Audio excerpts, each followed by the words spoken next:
Hello there.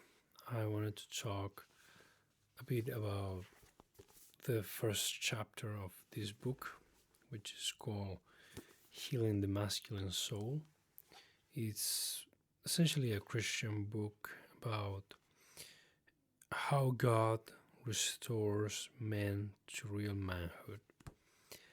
And the first chapter, I've leave my review for the end of this series of videos. The first chapter is called The Lion Speaks, and it's unique in that it has a certain dream in it that a Christian brother, had, where he was essentially being chased by a lion in his dream, and then he goes to his pastor, which is, I think it was the author, and essentially, he asks him, "Hey, what's this dream about?" And essentially, the author, the pastor, tells to him that the next time he has this dream, he confronts the lion instead of running away from him, and you know, stand his ground and ask him, um, "Who are you? What do you want?" And when he does that, the lion says, he says, "I am your courage and your strength. Why are you running away from me?" And, while at first sight it seems like a very original thing, this is something that actually you hear all the time in motivational speakers and such. I've heard, I think the quote is, I don't know, I'm not sure who says this, but you've probably heard it. It says, "We are not afraid that we are inadequate. We are scared that we are powerful beyond measure," something like that. And in Chile, I live in Chile, we have this phrase that, you know, we say, "Do something without fear of success." And it's kind of a mean. You'll say it, and you know, oh, don't fear success when you're trying to do some stupid thing, and obviously it's used ironically, but it's a real thing. We we fear success. We fear that because if we succeed at something, it carries somewhat of a burden with you. It's not just a performance burden, but I think it's, at first sight, it seems like a performance burden because if you get to be successful in this area, see, and you have this sort of impostor syndrome, I think it's called, you say, well, I managed to get success because I got lucky, so how I'm going to keep this up? There's something of that, I think. And there's also this element that if you haven't achieved something that you wish to achieve, you right now maybe blaming maybe a bad habit you have in your life, maybe a situation you have in your life, and sometimes gaining success over these things removes your excuses, which to you at the moment seem valid, but they are not.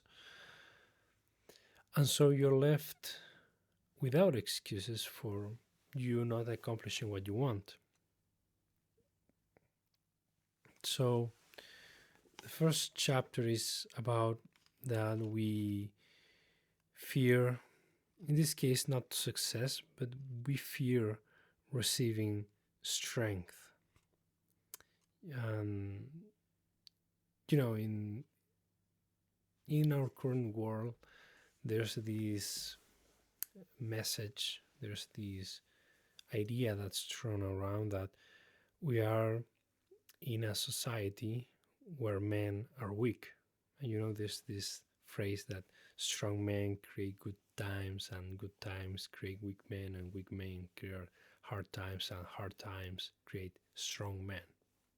You know, and the idea is that we are currently in the good times creating weak men. I guess the last hard times were, sort of globally, were the last World War, and since then we've had some crises, especially if you've lived in not a first world country. You've had your crisis. So, for example, I consider my grandfather a hard man, but the generation of my mother and his brother, and essentially the generation of my father, there's a lot of what you just see them for a little while, and they are soft. They're just weak men. Obviously, there are strong men in there also, but that's just the reality. Most of them don't give you the vibe of hard, strong men, and obviously, each generation has its weak and strong uh, characters. And in my generation, obviously, I'm a Zoomer, a Gen Z. Um, well, you know, and the thing is, where do I fit? Am I strong? Am I weak? And actually have had to go through some serious illness. Well, yeah, it's serious. It's not as bad as it gets, but it was serious. But going through hardship, going through, well, I was going to say that going through things, bad things that happen to you, is not the same as being like truly hard, like going after it after your own accord. Um, but actually, that's not the phrase. The phrase is strong men come from hard times. So if you go through hard times in your life, you are going to be stronger. And if you have had a hard time in your life, maybe like me with illness, you've grown a lot because of that. And you're actually thankful for your sickness and your hardship, because your character evolved a lot because of that. But that it's not everything. There's economic hardship, there's emotional hardship, there's a lot of hardship that I feel like I've not experienced.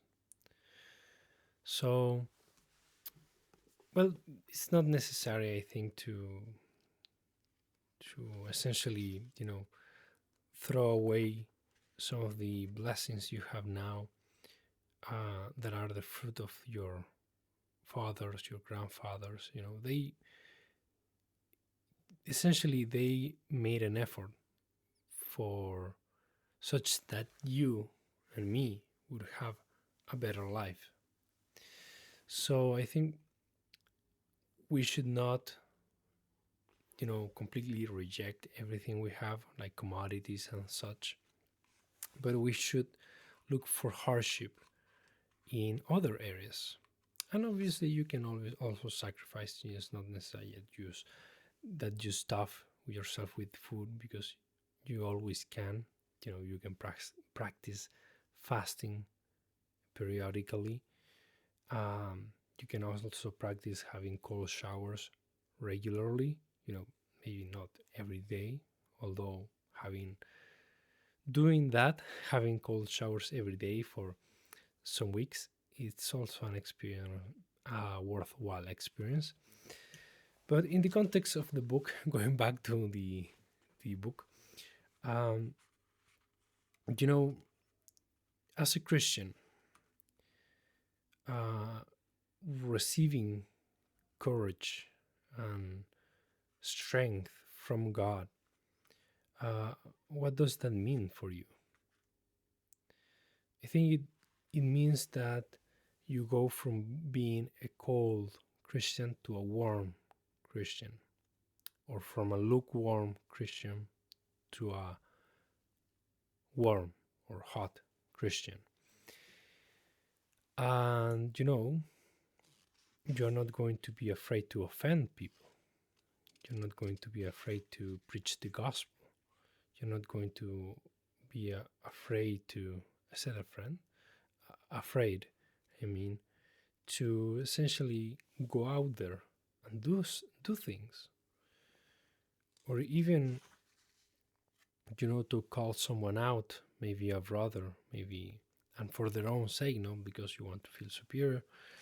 And also, if you struggle, with, well, anything really, you have to give those things up. Although I think if you're already a Christian and you have like a button to that, if you press this button, you stop sinning, every Christian would press that button. So I'm not sure about the last thing I said. So that's essentially the chapter. I didn't reread it for making this video. I just um, talked based from what I remember. And yeah, maybe for the following video I'll actually reread the chapter or some sections of it before commenting it. Yeah, it's very, if you haven't read it, and you're a Christian and you think you struggle with masculinity, or you want to just learn more about masculinity, because a lot of, I just recommend you read this. It's not like every idea here is golden. It's not that you have to accept everything. It's just a book. You're going to learn a lot of things, but it doesn't mean that everything here is true. And yeah, I just recommend reading this, because as a man, if you grew up maybe without a father figure, or a father, or a strong father figure, there are a lot of things that you sort of fuzzy know, like in a cloudy, not exact way. So hearing some of those things in a fuzzy way put into words in a clear, concise way is very helpful. So and that's really a benefit of always reading an idea. It's reading a clear exposition of something.